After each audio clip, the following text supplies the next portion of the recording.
بسم اللہ الرحمن الرحیم۔ محترم ناظرین اکرام، آج کل سوشل میڈیا پہ حدیث کے نام پر ایک حدیث بہت وائرل ہو رہی ہے۔ مسند احمد کے حوالے سے ایک حدیث ہے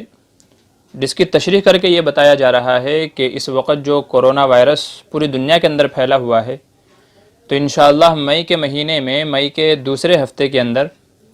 یہ کرونا وائرس چلا جائے گا۔ کیوں؟ اس لیے کہ حدیث کے اندر یہ فرمایا گیا کہ جب ثریا طلوع ہو جائے، نکل جائے، تو اس وقت مصیبتیں، آفتیں ختم ہو جاتی ہیں۔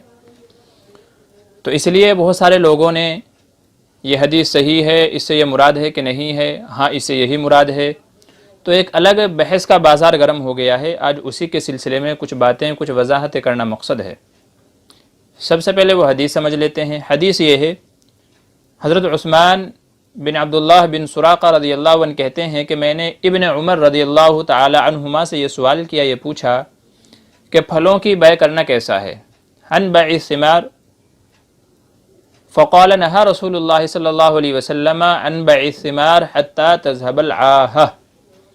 تو ابن عمر رضی اللہ عنہ نے مجھے یہ جواب دیا کہ رسول اللہ صلی اللہ علیہ وسلم نے پھلوں کی بیع کرنے سے منع فرمایا یہاں تک کہ عاہہ چلی جائے۔ عاہتن، عین الف زبر آ، ہا اور گولتا، آہ اور آہتن دونوں طرح پڑھ سکتے ہیں۔ تو یہاں تک کہ آہت چلی جائے، اس وقت تک آپ صلی اللہ علیہ وسلم نے پھلوں کی بیع کرنے سے منع فرمایا۔ فقلت متی ذاک، تو راوی کہتے ہیں کہ میں نے ابن عمر سے پوچھا کہ حضرت یہ آہت کب جائے گی، یہ کب جائے گی؟ تو ابن عمر رضی اللہ عنہما نے جواب دیا کہ متی تطلع الثریا، کہ جب ثریا ستارہ طلوع ہو جائے گا تو یہ آہت یا مصیبت چلی جائے گی۔ اب یہاں پر دو باتیں سمجھنے کی ہیں۔ پہلی بات تو یہ ہے کہ آہتن، اس سے مراد ہے مصیبتیں، آفتیں، بلائیں، پریشانیاں۔ اب سوال یہ ہوتا ہے کہ یہاں پر جو آہت سے مراد ہے مصیبتیں، آفتیں، اس سے خاص آفتیں یعنی پھلوں کے اندر جو خرابیاں پیدا ہوتی ہیں، پھلوں میں جو بیماریاں پیدا ہوتی ہیں، صرف وہی بیماریاں مراد ہیں یا ہر قسم کی بیماریاں مراد ہیں؟ بعض علماء یہ کہتے ہیں کہ اس سے خاص پھلوں کی بیماریاں مراد ہیں، اور بعض دوسرے علماء یہ کہتے ہیں کہ نہیں، اس سے ہر طرح کی بیماریاں مراد ہیں اور ہر طرح کی مصیبتیں مراد ہیں۔ دوسری سمجھنے والی بات یہ ہے کہ جو ثریا، یہاں تک کہ ثریا طلوع ہو جائے، تو یہ ثریا کیا ہے اور یہ طلوع کب ہوتا ہے؟ تو ثریا ایک ستارے کا نام ہے۔ بعض لوگ کہتے ہیں کہ 7 ستاروں کے مجموعے کا نام ثریا ہے، اور بعض لوگ کہتے ہیں کہ نہیں، یہ کسی ایک خاص ستارے کا نام ہے، جیسا کہ شعراء نے اپنے شعر کے اندر بھی اس کا استعمال کیا ہے کہ ثریا نے آسمان سے زمین پہ ہم کو دے مارا۔ تو شعر و شاعری کے اندر بھی یہ لفظ استعمال ہوا ہے۔ تو ثریا یا تو ایک ستارے کا نام ہے یا 7 ستاروں کے مجموعے کا نام ہے۔ کہنے کا مطلب یہ ہے کہ ثریا ستارے کا نام ہے۔ رہ جاتی ہے یہ بات کہ یہ طلوع کب ہوتا ہے۔ تو اس کے طلوع ہونے کی جو علامت بتائی گئی ہے، جو اس کا وقت بتایا گیا ہے، وہ ہے مئی کے دوسرے عشرے میں،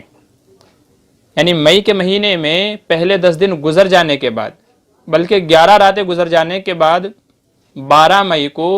صبح فجر کے وقت یہ ستارہ طلوع ہوتا ہے، نکلتا ہے۔ ثریا کب طلوع ہوتا ہے؟ تو فرماتے ہیں کہ 12 مئی کو، یعنی 11 راتیں مئی کی گزرنے کے بعد 12ویں دن فجر کے وقت میں، صبح صادق کے وقت یہ ستارہ طلوع ہوتا ہے۔ عام طور سے تو جو ستارے ہیں وہ رات میں نکلتے ہیں، لیکن یہ مخصوص ستارہ جو ہے یہ فجر کے وقت نکلتا ہے، صبح صادق کے وقت۔ اور ابن عمر رضی اللہ عنہما یہ فرماتے ہیں کہ جب یہ ثریا ستارہ طلوع ہو جاتا ہے تو پھر اس وقت آہت، جو مصیبت ہے، آفت ہے، وہ چلی جاتی ہے۔ تو جب آپ یہ باتیں سمجھ گئے تو اب یہ سمجھیے کہ لوگ اس حدیث کی بنیاد پر یہ کہہ رہے ہیں کہ انشاءاللہ 12-13 مئی کو، یعنی مئی کا جو دوسرا عشرہ ہے، جو دوسرے 10 دن ہیں،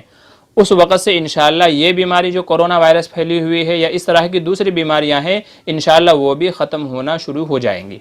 یہ حدیث سے مفہوم نکالا گیا ہے، اور اس سے یہ ثابت کر رہے ہیں کہ انشاءاللہ جو یہ بیماری اس وقت عروج کے اوپر ہے، لاکھوں لوگ جس کی وجہ سے موت کے منہ میں چلے گئے ہیں، تو انشاءاللہ یہ بیماری بھی مئی کے دوسرے عشرے میں، انشاءاللہ مئی کے آخر تک یہ بیماری بھی ختم ہونا شروع ہو جائے گی۔ اس لیے کہ حدیث میں ابن عمر رضی اللہ عنہ نے یہ تشریح کی ہے کہ آپ صلی اللہ علیہ وسلم نے پھلوں کی بیع کرنے سے منع فرمایا یہاں تک کہ مصیبتیں، آفتیں چلی جائیں، اور آفتیں کب جو ہے چلی جاتی ہیں یا ختم ہو جاتے ہیں، تو ابن عمر رضی اللہ عنہ نے اس کی تفسیر اور تشریح یہ کی ہے کہ جب ثریا طلوع ہو جائے، اور ثریا طلوع ہوتا ہے مئی کے دوسرے عشرے کے اندر۔ اب علماء کے سلسلے کے اندر اختلاف ہے کہ اس آہت اور آفت سے مراد مخصوص آفت ہے، پھلوں کی ہے، یا اس سے جو ہے عام آفت مراد ہیں۔ اور عام آفت مراد لے کر کے کیا ہم یہ کہہ سکتے ہیں کہ انشاءاللہ مئی کے مہینے سے، کیونکہ اس بار ثریا کے طلوع ہونے کا جو وقت ہے، مئی کا جو وقت ہے، وہ رمضان کے اندر آ رہا ہے، تو کیا ہم یہ کہہ سکتے ہیں کہ انشاءاللہ اس بار رمضان کے دوسرے عشرے میں یعنی 19-20 رمضان سے یہ بیماری ختم ہونا شروع ہو جائے گی؟ تو کیا ہم یہ کہہ سکتے ہیں یا نہیں؟ اب علماء کے اس کے اندر دو قول ہو گئے ہیں، دو گروہ ہو گئے ہیں۔ بعض علماء یہ کہتے ہیں کہ اس حدیث سے جو یہ مطلب نکالا گیا ہے یہ غلط ہے، چنانچہ عصر حاضر کے محقق مفتی سلمان منصور پوری صاحب، جو شاہی مراد آباد کے صدر مفتی ہیں، ان کا کہنا یہ ہے کہ حدیث کے سیاق و سباق سے معلوم یہ ہوتا ہے کہ اس آفت سے جو مراد ہے وہ مدینہ منورہ کے اندر جو موسم پھل، جو کھجوروں کا جو ہے پھل کا جو موسم ہے، اس وقت جو مصیبتیں آتی ہیں وہ مراد ہیں، کیونکہ مدینہ کے اندر جو کاشت ہوتی ہے، پیداوار جو ہوتی ہے وہ کھجوروں کی ہوتی ہے، اور آپ صلی اللہ علیہ وسلم نے اس وقت تک بیع کی، پھلوں کی بیع سے منع فرمایا، اس لیے کہ ایسا ہو سکتا ہے کہ ہم پھلوں کی بیع کر لیں درخت کے پکنے سے پہلے، یا اور پھر کسی مصیبت کی وجہ سے وہ تمام کے تمام پھل گر جائیں یا ختم ہو جائیں یا خراب ہو جائیں، تو ایسی صورت میں جو معاملات کرنے والے لوگ ہیں دونوں میں آپس میں لڑائی ہو جائے گی، اس لیے کہ وہ یہ کہے گا بھائی میں نے آپ سے اتنے پیسے کے اندر معاملہ کیا تھا لیکن پھل تو مجھے ملے نہیں، دوسرا کہے گا بھائی میں نے تو معاملہ کر لیا تھا، اب پھلوں کا آنا نہ آنا آپ کا مقدر ہے، تو اس لیے پھل پکنے سے پہلے آپ صلی اللہ علیہ وسلم نے بیع کرنے سے منع فرمایا کہ جب تک کہ پھل پک نہ جائیں اور یقینی طور پر ہمارے سامنے پھلوں کا ذخیرہ موجود نہ ہو تب تک کہ بیع نہ کرو۔ اور اس کی میعاد آپ نے بیان فرمائی طلوع ثریا، کہ جب ثریا طلوع ہو جائے گا اس وقت یہ پھلوں کے اوپر جو مصیبتیں آفتیں آ جاتی ہیں وہ ختم ہو جائیں گی، پھلوں کا پکنا ظاہر ہو جائے گا، تو اس کے بعد معاملات کیجیے۔ تو یہ دوسرے بعض علماء یہ کہتے ہیں کہ اس سے مخصوص پھلوں کی بیع اور پھلوں کی آفت مراد ہے، حدیث کے سیاق و سباق سے یہی معلوم ہوتا ہے، چنانچہ یہی رائے ہے مفتی احمد خان پوری صاحب اور دوسرے بعض علماء کی۔ تو یہ علماء یہ کہتے ہیں کہ اس حدیث سے یہ مطلب نکالنا کہ اس سے عمومی آفت مراد ہے، یہ غلط ہے۔ حدیث کے سیاق و سباق سے معلوم ہوتا ہے کہ اس سے خاص پھلوں کی آفت مراد ہے، لہٰذا اس حدیث کو دوسری آفتوں پر منطبق کر کے اور دلیل میں پیش کر کے اور یہ کہنا کہ اس سے یہ کرونا وائرس ختم ہو جائے گا، یہ غلط ہے۔ لہٰذا اس حدیث کو اور اس طرح کی باتوں کو پھیلانا نہیں چاہیے، یہ ان علماء کی رائے ہے۔ دوسرے بعض علماء یہ کہتے ہیں کہ نہیں، آفت سے مراد خاص آفت نہیں ہے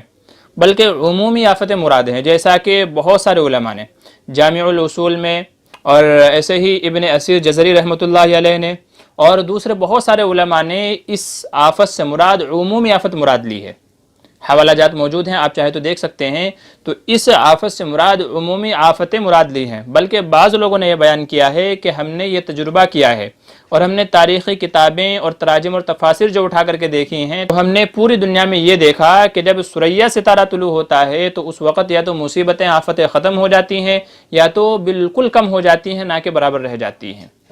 تو بہت سارے دوسرے علماء نے آفت سے مراد عمومی آفت مراد لی ہے اور یہ کہا ہے کہ انشاءاللہ جب یہ ثریا ستارہ طلوع ہوگا تو اس وقت تمام آفتیں یا تو ختم ہو جائیں گی یا تو پھر کم ہونا شروع ہو جائیں گی۔ اگر آپ دونوں علماء کی رائے اور نقطہ نظر میں دیکھیں تو جن لوگوں نے یہ کہا ہے کہ اس سے عمومی آفت مراد ہے اور انہوں نے تجربہ بھی اپنا بیان کیا ہے، ان کی رائے زیادہ بہتر معلوم ہوتی ہے۔ اب اس کے اوپر پہلے علماء جو یہ کہتے ہیں کہ نہیں، اس سے خاص آفت مراد ہے اور اس کو کرونا وائرس پر منطبق کرنا صحیح نہیں ہے، وہ دلیل میں یہ کہتے ہیں کہ اگر آپ اس سے عمومی مصیبت مراد لوگے تو اس میں خرابی ایک تو یہ ہے کہ لوگ یہ سمجھیں گے کہ اس ثریا ستارے کے طلوع ہونے سے مصیبت ختم ہوئی ہے، دوسرے یہ کہ لوگوں کے عقیدوں کے اندر خرابی آئے گی، اور تیسرے یہ کہ اگر خدا نہ خواستہ اگر یہ مصیبت ختم نہیں ہوئی تو لوگوں کے عقائد بگڑ جائیں گے اور لوگوں کا ایمان خراب ہو جائے گا۔ یہ 3 وجہ بیان کی ہیں۔ ایک تو ستارے کے اوپر یقین بیٹھ جائے گا، دوسرے یہ کہ اگر مصیبت ختم نہیں ہوئی تو لوگ اس کو غلط سمجھیں گے کہ حدیث غلط ہے۔ تو اس کا جواب علماء نے یہ دیا ہے کہ یہ خرابیات تو اس صورت میں بھی آتی ہیں کہ اگر اس مصیبت کو خاص رکھا جائے، اگر یہاں پر مصیبت اور آفت سے مراد خاص مصیبت رکھی جائے اور یہ کہا جائے کہ اس سے پھلوں کی مصیبت مراد ہے، تو یہ عقیدے کی خرابیات تو تب بھی پیدا ہوں گی اور لوگ یہ سمجھیں گے کہ کھجوروں وغیرہ پھلوں کے اوپر جو مصیبتیں ختم ہوتی ہیں وہ ثریا کے طلوع ہونے سے ہوتی ہیں، اور اگر خدا نخواستہ کسی کی کھیتی کو یہ مصیبت لگ گئی تو لوگ تب بھی یہ سمجھیں گے کہ حدیث غلط ہے۔ تو جو خرابیاں حدیث کو عام کرنے میں مانی جاتی ہیں وہی تمام خرابیاں حدیث کو خاص رکھنے میں بھی سمجھ میں آ رہی ہیں۔ تو اگر لوگوں کا عقیدہ یہ بنتا ہے کہ بھئی کرونا وائرس اگر ختم نہیں ہوا تو حدیث جھوٹی ہے، یا تو لوگوں کا ثریا ستارے کے متعلق یہ عقیدہ ہو جائے گا کہ اس کے طلوع ہونے سے بیماریاں ختم ہوتی ہیں، تو یہی تمام خرابیاں جب بھی لازم آتی ہیں جبکہ حدیث کو خاص رکھا جائے، بھلے ہی پھلوں کے بارے میں ہو تو یہ خرابیاں تب بھی لازم آئیں گی۔ لہٰذا جن علماء نے اس کو خاص مانا ہے ان کی رائے زیادہ قوی نہیں ہے، انہوں نے جو دلائل دیے ہیں وہ اتنے مضبوط نہیں ہیں بالمقابل ان کے جنہوں نے اس رائے کو عام مانا ہے۔ اب رہ گئی یہ بات کہ اگر خدا نخواستہ یہ بیماری ختم نہیں ہوئی تو ظاہر ہے ان علماء کا کہنا یہ ہے کہ یہ کوئی لازمی یقینی بات نہیں ہے، بلکہ عادت اللہ ہمیشہ یہی جاری رہی ہے، اللہ تبارک و تعالیٰ کی عادت رہی ہے کہ ایسے موسم میں بیماریاں ختم ہو جاتی ہیں۔ تو اگر کبھی یہ بیماری ختم نہیں ہوئی تو اللہ کی مرضی ہے۔ کتنی مرتبہ ایسا ہوتا ہے کہ ہم اسباب کو اختیار کرتے ہیں لیکن کام نہیں بنتا، چیزیں نہیں ہوتی، تو اس کا مطلب یہ نہیں ہے کہ سبب کو اختیار کرنا غلط ہے۔ تو بس اس لیے یہ بات ذہن کے اندر رکھنے کی ضرورت ہے کہ ایسے موسم میں بیماریاں ختم تو ہو جاتی ہیں یا کم تو ہو جاتی ہیں لیکن اللہ کے حکم سے، یہ نہ سمجھا جائے کہ ثریا ستارے کے طلوع ہونے سے بیماری ختم ہوئی ہے، بلکہ یہ سمجھا جائے کہ اللہ تبارک و تعالیٰ کی یہ عادت رہی ہے، یہ مزاج رہا ہے کہ جب یہ موسم آتا ہے ثریا ستارہ طلوع ہوتا ہے تو بیماریاں یا تو ختم ہو جاتی ہیں یا تو کم ہو جاتی ہیں، اور کبھی اگر خدا نخواستہ ایسا نہ ہو تو اسے یہ نہ سمجھا جائے کہ حدیث جھوٹی ہے، اور اسے یہ بھی نہ سمجھا جائے کہ اگر بیماریاں ختم ہو گئی ہیں تو ثریا کے طلوع ہونے سے ختم ہوئی ہیں۔ لہٰذا اس سلسلے میں علماء کے یہ 2 قول ہیں، بعض نے خاص مانا ہے، بعض نے عام مانا ہے۔ جنہوں نے خاص مانا ہے انہوں نے اپنے دلائل اور وجوہات بیان کی ہے کہ کیوں، اور جنہوں نے عام مانا ہے انہوں نے بھی اپنے دلائل اور اپنے وجوہات بیان کیے ہیں۔ اس لیے بہتر، میرے نظریے میں بہتر یہ ہے کہ جن لوگوں نے عام مانا ہے ان کا نظریہ زیادہ بہتر ہے، زیادہ قوی ہے۔ لہٰذا نیک فال کے طور پر ہم یہ کہہ سکتے ہیں کہ انشاءاللہ یہ جو بیماری شروع ہوئی تھی نومبر دسمبر سے، تو انشاءاللہ رمضان کے دوسرے یا تیسرے عشرہ آنے تک آہستہ آہستہ یہ بیماری یا تو ختم ہو جائے گی یا انشاءاللہ کم ہو جائے گی۔ جیسا کہ التیسیر فی شرح جامع صغیر میں امام مناوی یہ فرماتے ہیں کہ اس مصیبت سے مراد عمومی مصیبت ہے، جیسے بخار ہے، طاعون وغیرہ ہے، وبائیں ہیں، بیماریاں ہیں، اور یہ تجربہ رہا ہے کہ جب انشاءاللہ یہ موسم آتا ہے تو یہ بیماریاں ختم ہونے لگتی ہیں۔ لہٰذا اگر یہ کہا جائے بطور نیک فال کے کہ انشاءاللہ اس بار بھی جب یہ موسم آ جائے گا تو یہ بیماری آہستہ آہستہ ختم ہو جائے گی یا تو کم ہو جائے گی، تو یہ غلط نہیں ہوگا۔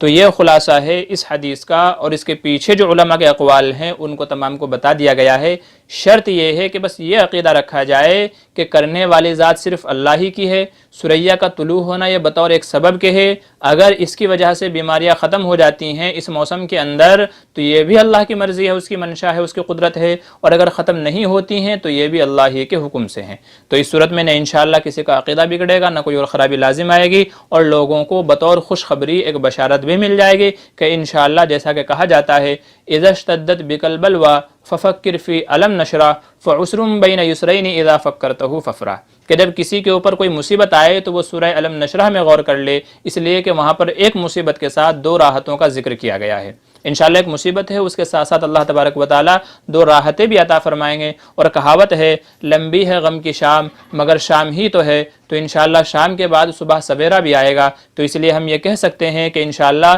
یہ حدیث سے کہیں نہ کہیں کسی نہ کسی درجے میں جا کر کے مفہوم ہو رہا ہے کہ انشاءاللہ اس بیماری کا جلدی ہی خاتمہ ہونے والا ہے۔ اسی کے ساتھ ساتھ ہم کو اللہ تبارک و تعالیٰ کی عبادت بھی کرنی ہے، دعائیں بھی کرنی ہیں، استغفار بھی کرنا ہے، صدقات و خیرات بھی کرنا ہے، صرف اسی کے اوپر بھروسہ نہیں کر لینا ہے بلکہ ساتھ ساتھ میں وہ تمام اسباب اختیار کرنے ہیں جو ہمارے گناہوں کو مٹا کر کے اللہ کے رضا اور خوشنودی کا ذریعہ بنے اور سبب بنے، تاکہ اللہ تبارک و تعالیٰ جلد سے جلد پوری دنیا سے اس بیماری کا خاتمہ فرمائیں جس سے پوری دنیا آج جوجھ رہی ہے. لاکھوں لوگ موت کا لقمہ بن چکے ہیں, لاکھوں لوگ بیماریوں کے اندر مبتلا ہیں, لاکھوں لوگ پریشانیوں کے اندر مبتلا ہیں, ہر کوئی جو ہے مصیبتوں اور آزمائش کے اندر ہے. تو اللہ تبارک و تعالیٰ پوری دنیا پر رحم فرمائے اور اللہ تبارک و تعالیٰ تمام لوگوں کے اوپر رحم فرما کر کے اس بیماری کا خاتمہ فرما دے.